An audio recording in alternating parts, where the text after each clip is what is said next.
अगर आप आज का एक लेटेस्ट मिड रेंज फ़ोन देखते हैं और उसके फीचर्स को हाईलाइट जैसे किया जाता है, लाइक उसमें सब कुछ टॉप ऑफ द लाइन मिलता है, चाहे फास्टर चार्जिंग हो, चाहे फास्टर कैमरा हो, चाहे जूमिंग कैपेबिलिटी हो, चाहे ग्रेट डिस्प्ले हो, सब कुछ मिलता है। वही अगर हम फ्लैगशिप फोन्स को देखते हैं तो ऑलमोस्ट सारे फीचर आपको उसमें भी मिलते हैं। लेकिन फन फैक्ट ये, अगर हम 5 साल पुराना मिड रेंज फोन देखें और आज के मिड रेंज से कंपेयर करें तो आपको ह्यूज डिफरेंस नजर आएगा। अगर आप आज के फ्लैगशिप को 5 साल पुराने फ्लैगशिप से कंपेयर करेंगे तो आप देखेंगे फीचर्स ऑलमोस्ट सब कुछ सही है, कुछ नया आपको नहीं मिला है, जस्ट उसको इंप्रूव किया गया है। तो ये गाइस एक सुपर एक्साइटिंग हो सकता है कि क्या आज का एक मिड रेंज फोन आज के फ्लैगशिप फोन के कितने क्लोज जा सकता है या किसी एरिया में उसको बीट भी कर सकता है, who knows, because mid range phone बहुत ही पावरफुल लगे। तो आज हमें एक अल्टीमेट कंपैरिजन करना है Redmi Note 14 Pro Plus versus दी Samsung के Galaxy S10 4 Ultra में। सारे एक्सपेक्ट कंपेयर करेंगे, फाइंड आउट करेंगे कि mid range phone versus flagship में इवेंचुअली कौन सा बेटर है और ऑडियंस के लिए कौन सा फोन ज्यादा best value for money offer करता है। ऑफ कोर्स इसके अलग ऑडियंस है और इसके अलग ऑडियंस है, बट हमें यहाँ पे ट्रू फाइंड आउट करना है कि जो पैसा आप पे कर रहे हैं उस पैसे में आपको क्या मिल रहा है और क्या नहीं मिल रहा है। Let's start with the unboxing. यहाँ पे एक्साइटिंग ये देखने वाला है कि मिड रेंज क्या ऑफर कर रहा है rather than flagship phone, because अगर आप साइज कंपेयर करेंगे तो ऑफकोर्स आपको देख के समझ आ जाएगा किस बॉक्स में बहुत ही कम मिलना चाहिए। Okay, just for quick reference, flagship phone में आपको जस्ट एक फोन मिलेगा एंड ऑन दी बोनस एक आपको चार्जिंग केबल मिलेगी, दैट्स इट। बट अगर आप मिड रेंज फोन में आते हैं आपको सारी चीजें रेडी टू यूज मिलेंगी, case, screen protector pre applied, of course super fast charging cable and super fast charging adapter मिलता है, यानी कि आपको phone ready to go and use, आपको कोई भी एडिशनल एक्सेसरीज फोन के साथ बाय नहीं करनी पड़ेगी। तो यहाँ पे मैं क्लियर विनर देना पड़ेगा of course mid range phone को over the flagship phone. So when it comes to the build quality and the in hand feeling experience, flagship phone आपको बढ़िया एक्सपीरियंस दे रहा है। ऑफ कोर्स यहाँ पे आपको लेटेस्ट टाइटेनियम मिलता है, गोरिल्ला ग्लास आर्मर मिलता है, सब कुछ मेटल मिलता है जो होल्ड करने में आपको एकदम सॉलिड मस्कुलर फीलिंग देता है। ड्यूरेबिलिटी की बात करें, of course one of the best stuff जो होता है फ्लैगशिप फोन्स का, वो कभी बेंड टेस्ट में फेल नहीं होते। डॉट टेस्ट में भी ये काफ़ी बेटर रिजल्ट दिखाते हैं। इवन हमारे फ्लैगशिप फोन्स कई साल बहुत ही सही चलते हैं, ट्रैक रिकॉर्ड बहुत ही अच्छा होता है। पर अगर हम बात करें रेडमी के इस फोन्स की, यहाँ पे ऑफकोर्स आपको ग्लास मिलता है, विगिंदर का ऑप्शन आता था, इस साल नहीं दिया गया है। फ्रेम ऑफकोर्स यहाँ पे प्लास्टिक का दिया गया है, कोई ग्लास विक्टस 2 दिया गया है। ऑफकोर्स बेंड में रेडमी के फोन्स को ट्रैक रिकॉर्ड अच्छा नहीं है, ऑलमोस्ट ये बेंड में फेल हो ही जाते हैं, बट दैट्स ओके, इस प्राइस में ये चीज़ें ऐसे ही मिलती हैं। In hand feeling I think इस फोन की मच बेटर है, शार्प कॉर्नर नहीं है, राउंडेड है, फोन लाइट वेट है, तो इन हैंड यूसेज में आई थिंक रेडमी ज़्यादा बेटर है compare to Samsung. One of the main areas जहाँ पे मुझे लगता है मिड रेंज ने बहुत ज़्यादा एक्सट्रीम प्रोग्रेस की है वो है डिस्प्ले में कंपेयर टू फ्लैगशिप फोन्स के। आज के टाइम में आपको both mid range and the flagship phones में एमोलेड डिस्प्ले मिलते हैं, यानी कि आपको कलर बहुत ही सही दिखाई पड़ेगा both indoor and the outdoor में। Here's the cool part, even though Samsung S24 ultra आपका LTPO डिस्प्ले सपोर्ट करता है और रेडमी में जैसे आपको स्टैंडर्ड 20 हर्ट्ज है, लेकिन अगर दोनों फोन को 120 मोड में यूज करते हैं तो फ्लूइडिटी आपको नियरली सेम मिलेगी, बिकॉज सेम तरह का रिफ्रेश डिस्प्ले कर रहा है। बट अगर हम फोन को आइडल मोड में रखते हैं, लाइक अगर आप फोन का अनलॉक कंडीशन में, तो सैमसंग S24 पे जाता है और रेडमी 68 पे लेता है। बट फन पार्ट ये, अगर आप दोनों फोन को AOD मोड में देखेंगे तो सैमसंग 24 पे ही चल रहा है और रेडमी 30 हर्ट्ज चला रहा है। एज्यूमिंगली हमें यहाँ पे लग रहा था कि सैमसंग का फोन 1 हर्ट्ज पे जाना चाहिए, बट 1 हर्ट्ज पे जा नहीं पा रहा, स्टैंडर्ड 24 हर्ट्ज पे ही चल रहा है, यानी कि बहुत ज़्यादा बैटरी सेविंग आपको मिलने वाली दी है Samsung S24 ultra flagship phones में। पीक बैटरीज कंपेयर करते हैं तो Note 14 Pro से आपको 3000 निट्स मिलता है, जबकि सैमसंग में जस्ट 2600 से। Can you believe it? Really? Of course it is possible है, लेकिन इंप्लीमेंटेशन बहुत ही अलग है। अगर आपका फोन एक्सट्रीम हीट होने लगता है ड्यूरिंग नॉर्मल और हैवी यूसेज में, तो फोन की ब्राइटनेस ऑटोमेटिकली एडजस्ट जाती है। जो फ्लैगशिप फोन्स में ये AI वाले कोई स्मार्ट फीचर दिए गए हैं जो कि आपको बजट वाले और मिड रेंज फोन्स में नहीं मिलते हैं। स्टिल अगर हम कंपेयर करें तो रेडमी का ये डिस्प्ले और फ्लैगशिप का डिस्प्ले, ये फोन नियरली आपका डिस्प्ले एक्सपीरियंस 85% दे सकता है फ्लैगशिप फोन के for most of the audience के।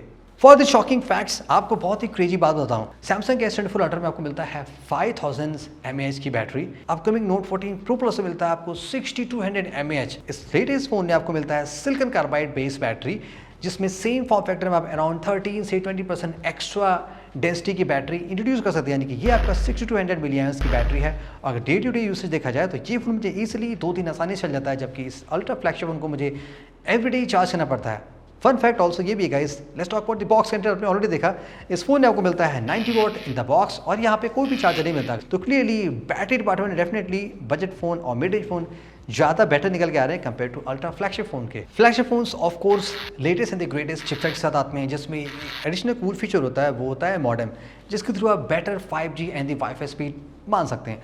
ऑन ए जनरल प्रिजम्पशन हमें यही सोचना होगा कि ऑफ कोर्स फ्लैगशिप फोन्स में स्पीड ज़्यादा अच्छी मिलनी चाहिए।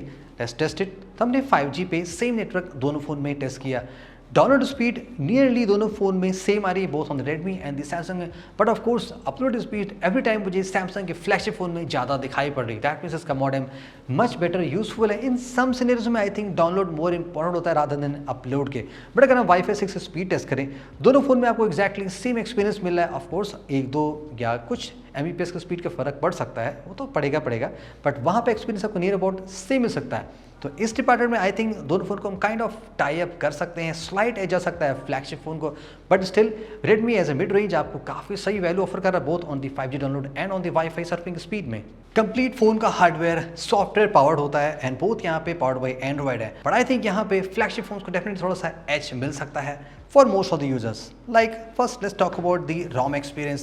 Of course अगर आप अल्ट्रा फ्लैगशिप फोन देखेंगे सैमसंग का One UI one of the most accurate and most stable ROM है, जिसमें बहुत सारे फीचर मिलते हैं, natively secure folder, Knox level की सिक्योरिटी एंड अमेजिंग AI के फीचर्स मिलते हैं जो आपको फ्लैगशिप लेवल फोन्स में मिलते हैं। Mid range phones like Redmi में भी ये फीचर नहीं है, और इन केस होता भी है तो उसकी प्रोसेसिंग, उसका ऑटोमेशन उतना बेटर लेवल का नहीं होता है। एडिशनल एंड ब्लोटवेयर्स की बात करें, ऑफ कोर्स मिड रेंज में रेडमी में आपको बहुत सारे ब्लोटवेयर्स मिलते हैं, अनवांटेड एड्स दिखाई पड़ते हैं, जबकि ये चीज़ें आपके फ्लैगशिप फोन्स में नहीं होती हैं।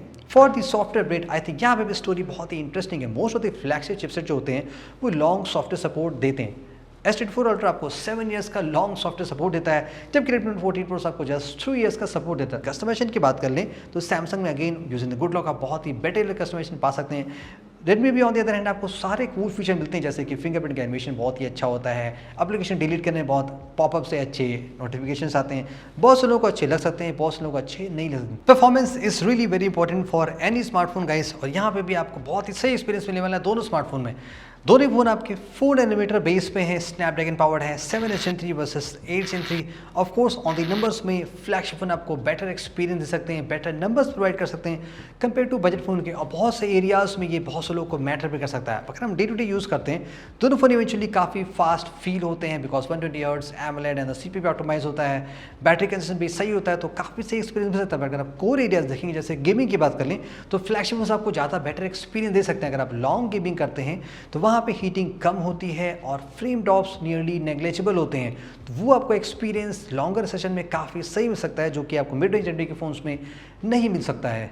सम अदर कोर एरियाज में जैसे कि अगर हम वीडियो रिकॉर्डिंग की बात करें, बिकॉज वहाँ पे एक्सट्रीम CPU GPU दोनों यूज़ होता है, फ्रैंकली दोनों फ़ोन मुझे हीट फील होते हैं। जैसे कि मैं बजट फ़ोन यूज़ करता हूँ तो ये भी आपका कैमरा यूज़ करने में काफ़ी हीट हो जाता है ऑन दी 4K 30, बिकॉज यहाँ पे 60 FPS नहीं होता है, तो इवेंचुअली हीट उतनी नहीं होती है कंपेयर टू जितनी कि 4K 60 और 8K बनाने में फ्लैगशिप फोन्स में होती है। यहाँ पे ऑफकोर्स आपको थोड़ा सा बेटर रीड एंड राइट मिलता है, तो कैमरे की प्रोसेसिंग बहुत फास्ट होती है फ्लैगशिप फोन्स में, जो कि इस रेडमी के मिड रेंज फ़ोन में थोड़ी सी कम होती है। तो ये कोर डिफरेंस हो सकता है जो बहुत से लोगों को मैटर कर सकता है। यानी कि अगर आप एक्सट्रीम और पावर यूज़र हैं तो आपके लिए फ्लैगशिप फोन्स सही वैल्यू फॉर मनी ऑफर करें। अगर आप डे टू डे टास्क के टर्म्स में देखते हैं और कैजुअल स्टफ देखते हैं तो रेडमी नोट 14 प्लस भी आपको काफ़ी सही एक्सपीरियंस दे सकता है। कैमरा एक ऐसा एरिया होता है आई थिंक जहाँ पे फ्लैगशिप फोन्स अभी भी आपको फ्लैगशिप एक्सपीरियंस ही दे सकते हैं, बट क्या मिड रेंज में ऐसा है? जैसे कि रेडमी की बात कर लें, सेटअप वाइज यहाँ पे आपको हायर मेकअप मिलता है, आपको टेलीफोटो मिल जाता है अब इस प्राइस में, जो कि एक टाइम पे फ्लैगशिप फोन्स के लिए होता था। अगर हम फोटोज़ की बात करें, देखो दिस इज़ कम्प्लीटली सब्जेक्टिव कि आप फोटोज़ कितना डीपली देखते हैं। अगर आप कैजुअली फोटोज़ लेते हैं तो रेडमी के फोन्स में आप देखेंगे शॉट्स सैचुरेटेड होते हैं, समटाइम ज़्यादा कंट्रास्टी होते हैं, और जो फ्लैगशिप फोन्स दिखाई पड़ते हैं वहाँ पे आपको शॉट्स मोस्टली रियल लाइफ ज़्यादा होते हैं, बिकॉज जैसा दिखता है वैसे दिखाने की कोशिश जाती है। लेकिन अच्छी बात क्या है कि जनरली लोगों को सैचुरेटेड फोटो ज़्यादा पसंद आती है, बिकॉज सोशल मीडिया पे और डेटा शेयरिंग करने में वो चीज़ें ज़्यादा बेटर होती हैं। That again depends on personal usage. In some areas Redmi में आपको ऐसा लगेगा कि उसके शॉट, उसका HDR ऑफकोर्स फ्लैगशिप अल्ट्रा से भी बेटर दिखाई पड़ रहे हैं, बट फ्लैगशिप पे क्या होता है कि जो रिजल्ट आता है वो नियरली कंसिस्टेंट ज़्यादा होता है। एक दो बारी ऐसा होता है कि हिट मिस हो जाता है। रेडमी में आपको ये चीज़ें कभी कभी ऐसा होता है कि वो बहुत ही सही शॉट ले लेती है, एंड मैनी केसेस में वो जस्ट लाइक ओके शॉट लेता है। अल्ट्रा वाइड ऑफ कोर्स आपको फ्लैगशिप ग्रेड में ज़्यादा सही मिलेगा, बेटर लगेगा।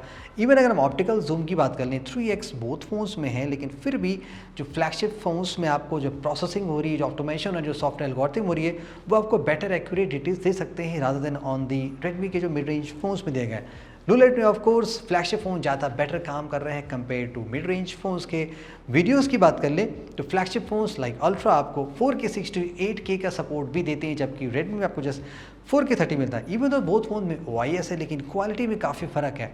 जो सैमसंग का यहाँ पे वॉइस दिखाई पड़ रहा है वो मच बेटर स्मूथ है, ट्रू हार्डवेयर लेवल फील हो रहा है। लेकिन अगर हम रेडमी की बात करें, यहाँ पे आपको जिटर थोड़ा सा फील हो सकता है और लगेगा कि अननेसेसरी सॉफ्टवेयर के तो उसको ज़्यादा स्टेबलाइज करने की कोशिश की जा रही है। बट या on the one areas I really like Redmi में आपको मैक्रो शॉट काफ़ी सही निकल कर, बिकॉज यहाँ पे डेडिकेटेड मैक्रो लेंस दिया गया है रादर देन अगर अल्ट्रा वाइड का यूज़ करके लेते हैं, बिकॉज यहाँ पे जो नेचुरल ब्लोके मिल रहा है ना वो ज़्यादा बेटर लग रहा है। सब्जेक्ट आपको मच प्रॉपरली नज़र से आ रहा है। सेल्फी अगेन दोनों ही फ़ोन में डिफरेंट लेवल की है। फ्लैगशिप की सेल्फी आपको थोड़ी ज़्यादा बेटर फील हो सकती है। इवेंचुअली अगर हम सारी चीज़ें देखें तो आपको कुछ एडवांटेज मिलेंगे जो फ्लैगशिप फोन में मिलते हैं, जैसे कि अल्ट्रा में आपको फोटोज़ की प्रोसेसिंग बहुत फास्ट होती है, तो यहाँ पे डेफिनेटली आपको विनर फ्लैगशिप सैमसंग देना पड़ेगा। और रेडमी आपको नियरली 50% आप मान सकते हैं कंपेयर टू फ्लैगशिप फोन्स के एक्सपीरियंस के।